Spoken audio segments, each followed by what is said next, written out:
Aku menikah dengan penuh harap demi bahagia. Namun, siapa sangka suamiku justru berselingkuh di belakangku. Hatiku hancur, hidupku runtuh, dan semua impian tentang rumah tangga bahagia sirna dalam sekejap. Tapi di balik luka itu, aku menemukan kekuatan yang tak pernah kuduga. Aku belajar bangkit, mencintai diriku sendiri, dan menemukan hikmah di balik pengkhianatan. Inilah perjalanan seorang istri yang dikhianati, tapi berhasil berdiri tegak kembali dengan hati yang lebih kuat. Jangan lupa like, share, dan subscribe untuk mendukung channel ini. Tulis di kolom komentar, kamu dari daerah mana, supaya aku tahu sejauh mana kisah ini sudah beredar. Aku masih ingat dengan jelas hari itu.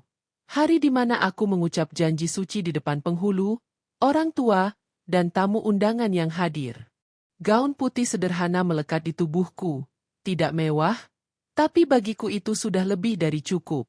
Aku merasa seperti putri dalam kisah dongeng, berdiri di samping lelaki yang kupikir akan menjadi belahan jiwaku seumur hidup.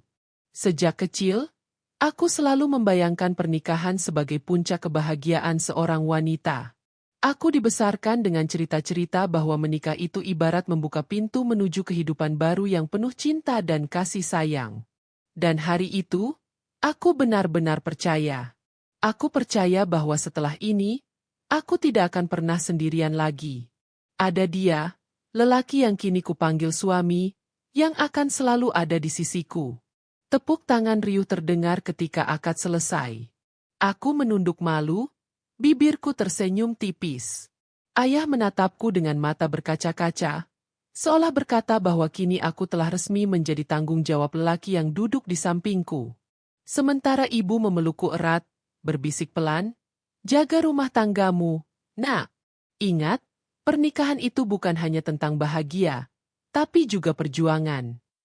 Aku mengangguk waktu itu, meski dalam hati aku sedikit bingung. Bagiku, apa yang bisa lebih indah dari kebahagiaan menikah? Perjuangan apa yang dimaksud ibu? Aku menoleh pada suamiku. Dia tersenyum, matanya menatapku penuh keyakinan. Senyuman itu cukup untuk menenangkan segala tanya di hatiku. Dialah rumahku, batinku. Aku yakin dia akan menjagaku, menghormatiku, dan mencintaiku sepenuh hati. Minggu pertama pernikahan kami terasa seperti mimpi indah. Aku bangun setiap pagi dengan hati yang berdebar, mendengar langkahnya di dapur atau suara azannya membangunkanku untuk sholat subuh bersama. Aku memasakkan makanan sederhana, sayur bening, tempe goreng, sambal kesukaan dia, dan setiap kali dia tersenyum sambil berkata, "Enak sekali, Masya Allah." Hatiku mengembang seperti bunga mekar. Kami berbincang hingga larut malam, tentang mimpi, tentang rencana masa depan. Dia bercerita ingin membangun usaha, ingin menabung untuk membeli rumah, ingin kelak punya 2 anak. Aku mendengarkan dengan penuh semangat, seolah semua itu adalah peta masa depan kami yang akan berjalan sesuai rencana. Aku merasa, inilah arti sesungguhnya dari kebahagiaan. Bukan kemewahan, bukan pesta besar, tapi momen sederhana bersama seseorang yang membuatmu merasa cukup. Namun, seiring berjalannya waktu, ada hal-hal kecil yang mulai mengusik hatiku. Suamiku sering pulang lebih larut dari biasanya. Awalnya aku tak keberatan. Dia bilang ada pekerjaan tambahan, ada urusan kantor yang menuntut lembur. Aku percaya. Aku ingin menjadi istri yang penuh pengertian. Tapi suatu malam, ketika aku sedang merapikan kamarnya, aku melihat ponselnya terus bergetar. Ada notifikasi masuk. Aku tidak berniat membuka. Aku tahu privasi itu penting, tapi hatiku berdebar. Layar ponsel menampilkan nama seseorang yang tidak kukenal. Nama itu perempuan. Aku menepis rasa curiga. Mungkin rekan kerja, pikirku. Aku berusaha menguatkan hati, menolak pikiran buruk. Tapi sejak malam itu, aku mulai menyadari hal-hal lain. Senyumnya yang dulu selalu hangat ketika pulang, kini sering hambar. Dia lebih banyak sibuk dengan ponselnya. Entah membaca apa, entah membalas siapa. Kadang dia tersenyum sendiri, lalu buru-buru menutup layar ponsel saat aku mendekat. Aku mencoba menenangkan diri. Jangan berpikir macam-macam. Aku membatin. Mungkin hanya urusan pekerjaan. Tapi entah mengapa, ada sesuatu di lubuk hati yang berkata lain. Malam-malamku mulai berubah. Jika dulu aku tidur dengan hati tenang, kini aku sering terjaga. Aku menoleh pada suamiku yang tertidur di sampingku, dan hatiku bertanya-tanya, apakah benar dia masih sama seperti dulu? Apakah senyum yang ia berikan padaku masih tulus? Atau hanya topeng? Kadang aku ingin menanyakan langsung. Tapi setiap kali bibirku terbuka, aku teringat pesan ibu, pernikahan butuh kesabaran. Jadi aku menahan diri. Aku takut pertanyaanku justru menimbulkan pertengkaran. Aku memilih diam, memilih percaya meski hatiku diguncang rasa ragu. Namun, keheningan itu justru semakin menyiksaku. Aku merasa seperti orang asing di rumah sendiri. Suatu malam aku bermimpi. Aku melihat diriku berdiri di tengah hujan deras, mencari-cari seseorang.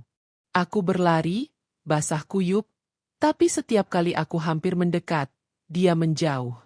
Hingga akhirnya aku sadar, orang yang kucari adalah suamiku sendiri. Dan dia, berjalan bergandengan dengan perempuan lain, tak menoleh ke arahku sama sekali. Aku terbangun dengan keringat dingin.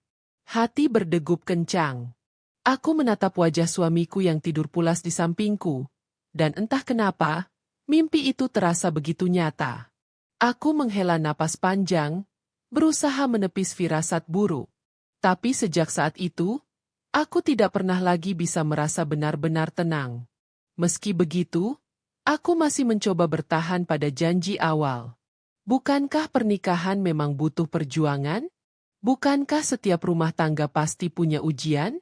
Aku tidak mau menjadi istri yang cemburu buta tanpa alasan. Aku memilih percaya. Aku masih ingin mempertahankan kebahagiaan yang dulu kurasakan. Aku masih ingin melihat senyum itu, meski kadang terasa semakin asing. Di dalam hati, aku berkata, mungkin aku hanya berlebihan. Mungkin ini hanya perasaan takut kehilangan. Aku harus kuat.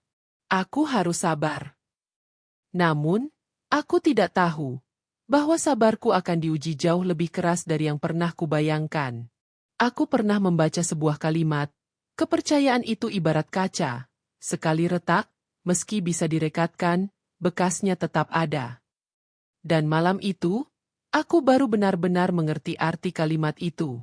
Semua berawal ketika aku tidak sengaja menemukan ponsel suamiku yang tertinggal di meja ruang tamu. Biasanya, dia tidak pernah lepas dari ponselnya. Bahkan saat makan pun, ponsel itu seperti bagian dari tangannya. Tapi malam itu, entah kenapa dia terburu-buru masuk kamar mandi, meninggalkan benda kecil itu di atas meja. Awalnya aku hanya ingin memindahkannya, tapi layar ponsel menyala dengan notifikasi pesan masuk. Hatiku berdebar keras ketika membaca nama pengirimnya. Bukan nama yang ku kenal. Lebih buruk lagi, pesannya begitu mesra, aku kangen kamu, kapan kita bisa ketemu lagi? Tanganku gemetar. Dadaku terasa sesak, seperti ada batu besar menindih. Otakku berusaha menolak apa yang baru saja kulihat. Mungkin hanya rekan kerja bercanda. Aku mencoba menenangkan diri. Tapi siapa rekan kerja yang bercanda seperti itu? Aku menelan ludah, mencoba mencari napas. Aku ingin membuka lebih jauh, ingin tahu apa isi percakapan mereka sebelumnya, tapi jari-jariku terasa kaku. Ada rasa takut yang menahan, takut menemukan kebenaran yang lebih menyakitkan. Akhirnya aku hanya duduk, memeluk lutut, menatap kosong layar ponsel itu yang kembali gelap. Rasanya dunia ikut meredup bersamanya. Sejak malam itu, aku tidak pernah lagi tidur dengan nyenyak. Setiap kali suamiku pulang larut, aku teringat pesan itu. Setiap kali ponselnya bergetar, aku merasa ada jarak yang semakin jauh antara kami.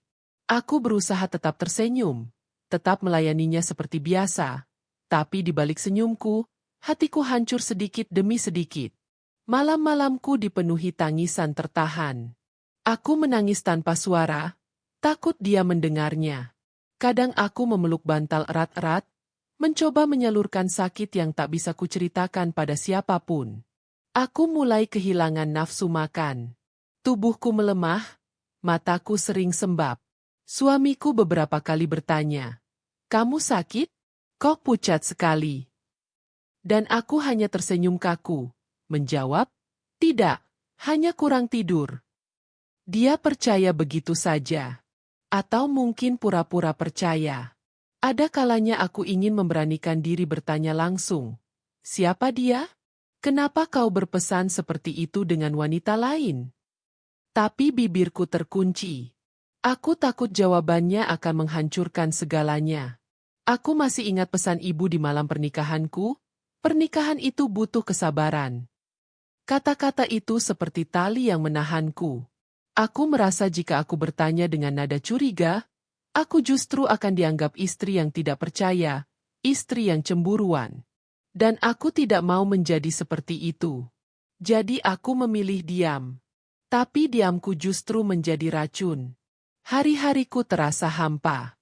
Bahkan senyum suamiku, yang dulu selalu membuatku bahagia, kini seperti pisau yang menusuk hati. Suatu malam, aku tidak tahan lagi. Suamiku pulang sangat larut, jauh lebih larut dari biasanya. Saat masuk rumah, aroma parfum asing menempel di bajunya. Bukan parfum yang biasa dia pakai, dan bukan juga parfumnya laki-laki. Aku menatapnya dari ujung sofa.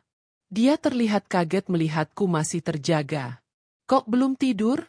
tanyanya sambil tersenyum canggung. Aku hanya menatapnya. Diam, menahan gemuruh di dadaku. Ingin rasanya aku berteriak. Ingin aku menuntut penjelasan, tapi air mataku lebih dulu jatuh. Dia mendekat, mencoba memelukku. "Hei, kenapa nangis?" tanyanya lembut. Tapi aku justru menepis tangannya. Aku berbisik lirih, hampir tidak terdengar. "Kamu masih mencintaiku, kan?" Dia terdiam. Sesaat matanya berkedip gugup, lalu ia tersenyum tipis. "Ya, tentu saja." "Kenapa tanya begitu?" Aku ingin percaya, sungguh. Tapi nada suaranya terasa hambar, seperti kalimat hafalan tanpa makna. Aku menunduk, menghapus air mata, lalu berpura-pura tersenyum. "Tidak apa-apa. Aku hanya terlalu lelah." Malam itu, aku kembali tidur dengan hati penuh luka. Hari-hari berikutnya, aku mulai menulis di buku harian. Aku menuangkan semua perasaan yang tidak bisa kusampaikan. Setiap kata yang kutulis seperti darah yang menetes dari luka hatiku. Aku merasa sendirian. Aku merasa rumah ini bukan lagi rumah. Aku mencintainya, tapi aku takut kehilangan diriku sendiri. Aku ingin percaya, tapi kepercayaan itu sudah retak. Apa yang harus kulakukan? Menulis membuatku sedikit lega. Tapi tetap saja, rasa sakit itu tak pergi. Aku mencoba lebih dekat pada Tuhan. Aku berdoa lebih lama, menangis dalam sujud. Aku meminta kekuatan, meminta petunjuk. Aku tahu, cepat atau lambat, kebenaran akan terungkap. Aku hanya harus siap saat itu datang. Suatu sore, saat aku sedang melipat baju di kamar, ponsel suamiku kembali bergetar. Kali ini, dia sedang mandi. Tanpa berpikir panjang, aku mengambilnya. Pesan itu muncul lagi, dari nomor yang sama. "Aku rindu kamu. Jangan lupa besok ya. Aku tunggu." Aku tidak tahan lagi. Air mataku jatuh mengenai kain yang sedang kulipat. Tanganku bergetar, napasku tersengal. Dunia terasa berputar. Aku merasa seperti ditikam ribuan kali.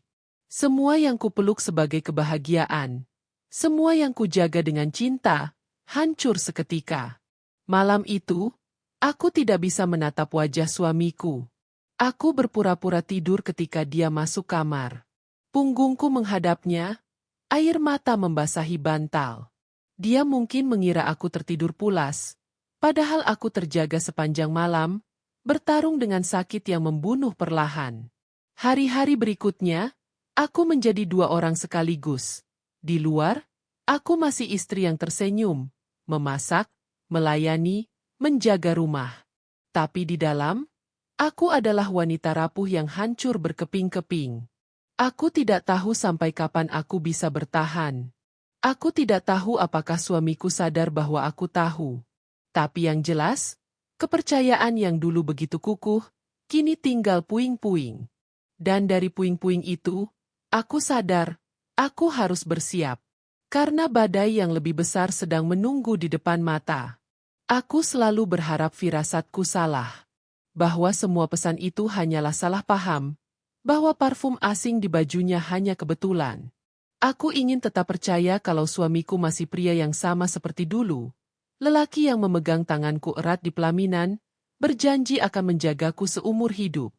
Tapi semakin aku mencoba menolak kenyataan, semakin jelas tanda-tanda yang kutemukan. Hingga akhirnya, hari itu datang. Hari di mana seluruh duniaku runtuh. Bukan karena firasat, bukan karena pesan singkat, melainkan karena mataku sendiri yang menyaksikan kebenarannya. Pagi itu, suamiku pamit berangkat lebih awal. Katanya ada urusan mendesak di luar kantor. Biasanya aku hanya mengangguk dan tidak banyak bertanya. Tapi entah kenapa, hatiku gelisah. Ada dorongan kuat yang berkata, ikutilah dia. Aku bimbang. Rasanya bersalah karena seolah tidak percaya pada suamiku sendiri. Tapi suara kecil dalam hatiku semakin keras. Jika kau tidak berani melihat kebenaran, kau akan terus tersiksa oleh kebohongan. Akhirnya aku nekat. Aku menunggu beberapa menit setelah dia keluar rumah, lalu menyusul dengan ojek online. Aku meminta sopir berhenti agak jauh, agar aku bisa mengikutinya tanpa ketahuan. Jantungku berdebar tak karuan. Tangan dan kakiku dingin. Bahkan napasku terasa berat. Aku tahu aku sedang membuka pintu pada sesuatu yang mungkin akan menghancurkanku. Tapi aku juga tahu, aku tidak bisa lagi hidup dalam bayangan. Suamiku tidak pergi ke kantor, seperti yang kukira. Dia justru berhenti di sebuah kafe kecil di pinggir kota. Aku bersembunyi di balik kaca toko seberang, mataku tak lepas memandangnya. Tak lama, seorang wanita datang. Cantik, anggun, dengan pakaian rapi. Mereka berpelukan sebentar, lalu duduk berhadapan.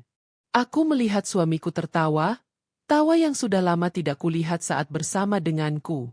Tangisku pecah tanpa bisa kutahan. Air mata mengalir deras, tapi aku menutup mulutku rapat-rapat agar tidak ada suara yang keluar. Aku takut orang-orang melihatku, tapi lebih dari itu, aku takut suamiku menyadari keberadaanku. Aku berdiri di sana, tubuhku gemetar. Setiap senyum yang ia berikan pada wanita itu adalah pisau yang menembus hatiku. Aku mencoba menenangkan diri, tapi pandanganku semakin kabur oleh air mata. Aku ingin berlari masuk, berteriak di hadapan mereka, menuntut penjelasan. Tapi kakiku terpaku. Aku hanya bisa menyaksikan mereka berbincang, tertawa, lalu suamiku menggenggam tangan wanita itu di atas meja. Hatiku hancur berkeping-keping. Semua doa, semua kesabaran, semua usahaku menahan diri agar tidak menuduh sembarangan. Semuanya runtuh dalam sekejap. Tidak ada lagi ruang untuk menyangkal. Suamiku benar-benar berselingkuh. Aku pulang lebih dulu, dengan langkah gontai. Sepanjang perjalanan, aku menangis. Sopir ojek sesekali melirik melalui kaca spion. Mungkin kasihan, tapi aku hanya bisa menunduk. Setibanya di rumah, aku langsung masuk kamar dan mengurung diri. Aku menangis sampai mataku bengkak. Suaraku parau, tubuhku lemas. Aku merasa seperti mayat hidup. Malam itu, ketika suamiku pulang, aku pura-pura tertidur. Dia masuk kamar dengan wajah biasa saja, seolah tidak ada apa-apa. Dia berbaring di sampingku, dan aku bisa merasakan aroma parfum wanita itu masih menempel di bajunya. Aku menggenggam erat selimut, menahan tubuhku agar tidak bergetar. Air mataku kembali jatuh diam-diam. Bagaimana mungkin dia bisa tidur dengan tenang, sementara aku sekarat di sampingnya? Hari-hari setelahnya, aku lebih banyak diam. Aku merasa tidak lagi mengenali lelaki yang kupanggil suami. Senyumnya, ucapannya, bahkan sentuhannya, semuanya terasa asing. Aku sering berbicara dengan diriku sendiri di depan cermin. Kenapa kamu diam? Kenapa tidak melawan? Tanyaku pada bayangan sendiri. Bayangan itu balik menatapku dengan mata sembab, lalu menjawab lirih. Karena aku masih mencintainya. Karena aku masih berharap dia kembali. Aku terisak. Cinta yang seharusnya menjadi sumber kekuatan, kini justru menjadikanku lemah. Suatu malam, aku tidak tahan lagi. Suamiku baru pulang lewat tengah malam. Aku menunggunya di ruang tamu. Mataku merah, wajahku kusut, tapi aku sudah siap. Dia terkejut melihatku masih terjaga. Kenapa belum tidur? Tanyanya, mencoba tersenyum. Aku menatapnya tajam, meski tubuhku gemetar. Kamu, dari mana? Dia terdiam sejenak, lalu menjawab singkat, dari kantor. Ada lembur. Aku tertawa getir, air mata jatuh begitu saja. Jangan bohong lagi. Aku sudah lihat dengan mataku sendiri. Kamu bersama dia di kafe itu. Wajahnya seketika pucat. Senyumnya hilang. Dia terbata-bata. Aku bisa jelaskan. Aku mengangkat tangan, menghentikannya. Tidak perlu. Aku tidak butuh penjelasan. Aku hanya ingin tahu satu hal. Apakah kamu masih mencintaiku? Dia menunduk. Hening. Detik-detik itu terasa seperti siksaan. Hingga akhirnya, dia berbisik lirih. Aku tidak tahu. Jawaban itu menghancurkanku lebih dari apapun. Aku menutup wajahku dengan kedua tangan, menangis sejadi-jadinya. Rasanya nafasku terhenti. Malam itu adalah malam paling kelam dalam hidupku. Semua keyakinan, semua janji, semua mimpi tentang pernikahan bahagia, lenyap begitu saja. Aku merasa sendirian, meski ada dia di ruangan yang sama. Aku merasa tidak berarti, tidak cukup, tidak diinginkan. Luka itu begitu dalam, hingga aku tidak yakin bisa sembuh lagi. Tapi entah bagaimana, di tengah keputusasaan itu, aku mendengar suara hatiku sendiri. Ini bukan akhir. Ini adalah titik balik. Kamu boleh hancur malam ini, tapi besok, kamu harus bangkit. Aku tidak tahu dari mana kekuatan itu datang. Tapi aku berjanji pada diriku sendiri, bahwa meski hatiku remuk, aku akan menemukan jalan untuk berdiri kembali. Aku tidak tahu bagaimana aku masih bisa membuka mata keesokan harinya. Setelah semalaman menangis sampai tak sadar diri, tubuhku terasa lemah, mataku bengkak, kepalaku berat. Tapi entah mengapa, ada bisikan dalam hati yang memaksaku untuk bangun. Aku berdiri di depan cermin.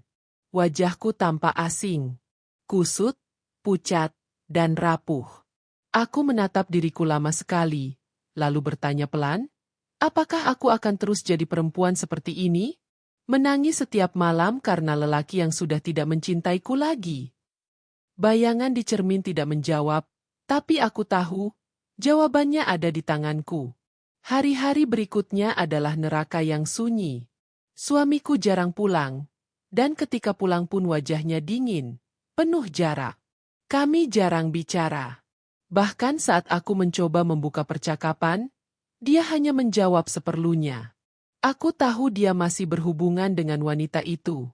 Hatiku remuk, tapi kali ini aku tidak lagi menangis setiap malam. Mungkin air mataku sudah habis. Aku mulai terbiasa duduk sendirian, makan sendirian, tidur dengan ruang kosong di sampingku. Awalnya perih, tapi lama-lama aku menyadari satu hal. Aku masih hidup meski tanpa perhatiannya. Itu adalah penemuan kecil, tapi begitu berarti. Aku butuh ruang untuk bernapas. Maka aku kembali ke tempat yang sudah lama kutinggalkan, perpustakaan kecil di dekat rumah. Dulu, sebelum menikah, Aku sering menghabiskan waktu di sana membaca buku atau menulis catatan kecil. Setelah menikah, aku berhenti. Aku terlalu sibuk menjadi istri yang sempurna. Ketika aku masuk lagi ke ruangan itu, aroma buku-buku lama menyambutku. Ada rasa hangat yang menjalari hatiku. Seolah aku menemukan kembali bagian dari diriku yang hilang. Aku duduk di pojok, membuka buku motivasi yang kebetulan kutemukan.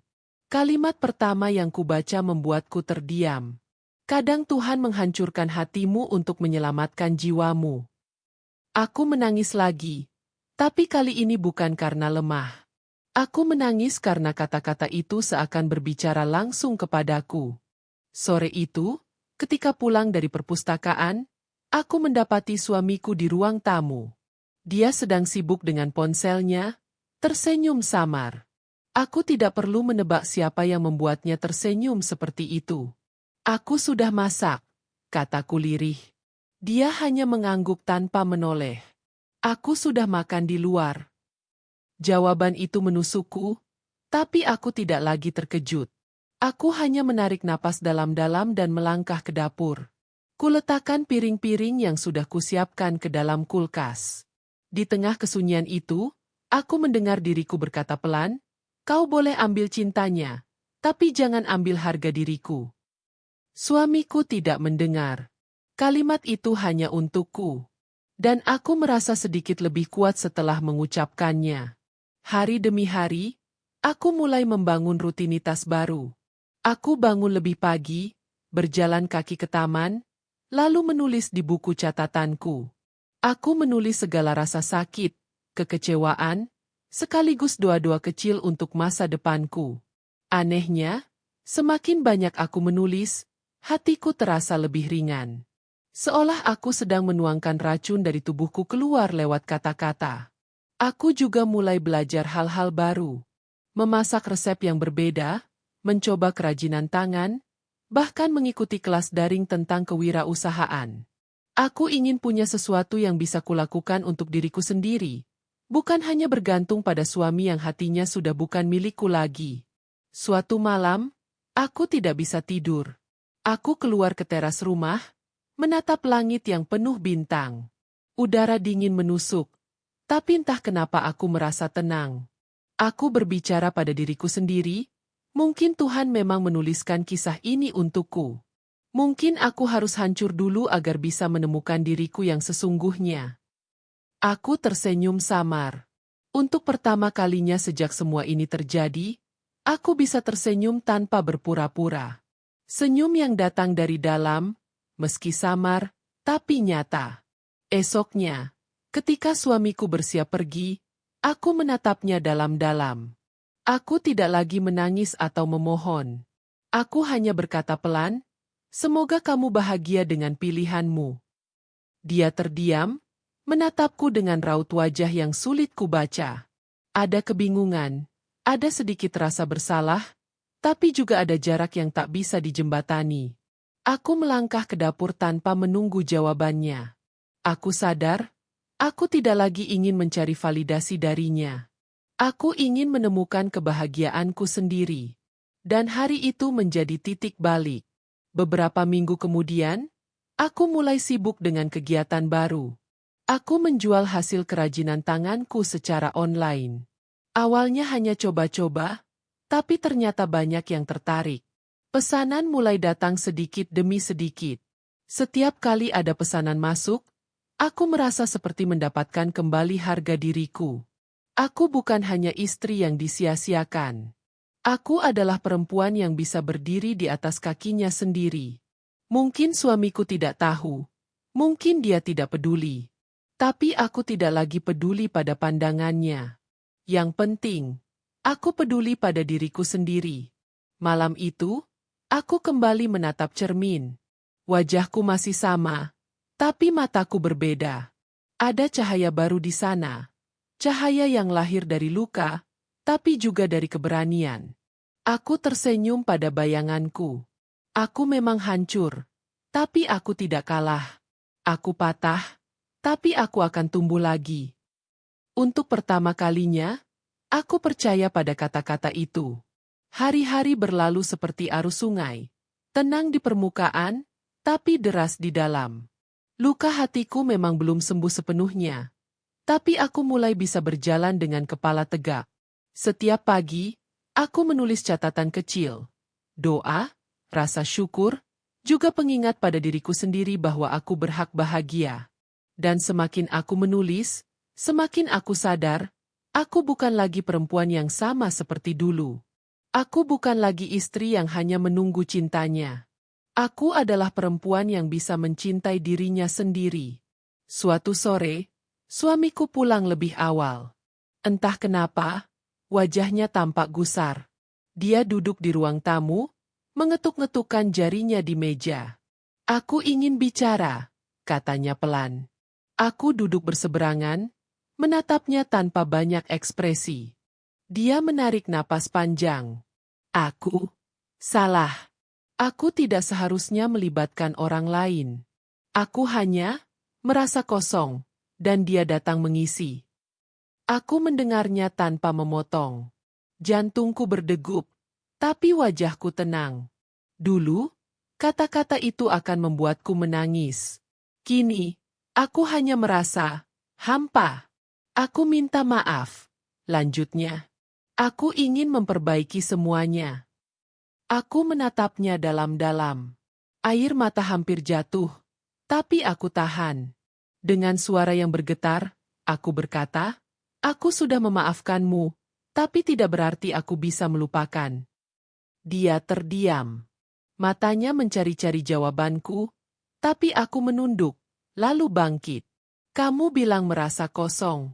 Tahukah kamu, aku lebih kosong lagi ketika tahu kamu mengisi ruang hatimu dengan orang lain? Tapi aku memilih mengisi kekosongan itu dengan diriku sendiri." Aku berbalik menuju kamar. Itu kali pertama aku melihat suamiku tak bisa berkata apa-apa. Beberapa minggu setelahnya, aku mengambil keputusan besar. Aku berbicara pada suamiku dengan suara mantap. "Aku ingin kita berpisah." Dia terperanjat. "Apa? Kamu serius?" Aku mengangguk. Aku lelah hidup dalam bayangan. Aku lelah mencintai sendirian. "Kalau kamu bahagia dengan dia, pergilah. Aku ingin mencari kebahagiaanku sendiri." Dia menunduk, wajahnya pucat. "Tapi, kita bisa mulai lagi dari awal." Aku tersenyum getir. "Aku juga ingin mulai dari awal, tapi bukan denganmu." Air matanya jatuh, tapi anehnya, aku tidak ikut menangis. Aku merasa lega. Seperti beban bertahun-tahun yang akhirnya kulepaskan. Setelah proses panjang, kami resmi berpisah. Banyak orang terkejut. Ada yang mengasihani, ada yang mencibir. Tapi aku tidak peduli. Aku pindah ke rumah kecil di pinggiran kota. Tidak mewah, tapi penuh dengan ketenangan. Di ruang tamu sederhana itu, aku meletakkan rak buku dan meja kerja. Aku mulai menerima banyak pesanan kerajinan, bahkan ada yang memintaku membuka kelas daring. Setiap hari, aku sibuk dengan tanganku, dengan ide-ideku, dengan karyaku. Kesibukan itu menjadi terapi, menjadi sumber kebahagiaan baru. Di sela-sela aktivitas, aku juga belajar mengenali diriku lagi. Aku berjalan-jalan sendiri, menonton film, bahkan sesekali duduk di kafe sambil menulis. Dulu, aku takut sendiri. Sekarang, aku menemukan kedamaian dalam kesendirian. Ada malam-malam ketika aku masih teringat pada suamiku. Ada rasa sakit yang menusuk, ada rindu yang samar. Tapi di balik itu semua, aku juga menemukan sesuatu yang lebih berharga, diriku sendiri. Aku sadar, pernikahan tidak selalu berarti kebahagiaan. Terkadang, cinta bisa berubah, janji bisa dilanggar, dan hati bisa berpaling. Tapi dari semua itu, ada hikmah yang besar, bahwa aku tidak boleh meletakkan seluruh hidupku pada orang lain. Aku belajar mencintai diriku lebih dulu, sebelum mencintai siapapun. Aku belajar bahwa kebahagiaan sejati bukan datang dari pasangan, tapi dari hati yang berdamai dengan diri sendiri. Dan aku belajar, Meski dikhianati, aku tetap bisa bangkit. Kini, ketika aku berdiri di depan cermin, aku melihat perempuan yang berbeda. Matanya tidak lagi sembab karena tangis, tapi berbinar karena semangat. Senyumnya bukan lagi senyum terpaksa, tapi senyum yang lahir dari hati yang merdeka. Aku mengelus pipiku pelan. Terima kasih, Tuhan. Karena Engkau izinkan aku terluka, aku jadi tahu betapa kuatnya aku. Karena Engkau izinkan aku hancur, aku jadi tahu bagaimana caranya bangkit. Aku menutup mata, menarik napas panjang, lalu menghembuskannya dengan tenang. Hidupku mungkin tidak seperti dongeng. Pernikahanku gagal, cintaku dikhianati. Tapi aku tidak gagal sebagai manusia. Justru dari kegagalan itu, aku menemukan diriku yang sebenarnya. Hari ini, aku menulis catatan terakhir di buku kecilku. Aku menikah demi bahagia, tapi suamiku berselingkuh di belakangku. Dulu aku pikir hidupku berakhir. Ternyata, itu hanyalah awal dari perjalanan baru. Kini aku tahu, kebahagiaan tidak datang dari dia, tapi dari aku, dan dari Tuhan yang selalu menggenggam tanganku. Aku tersenyum.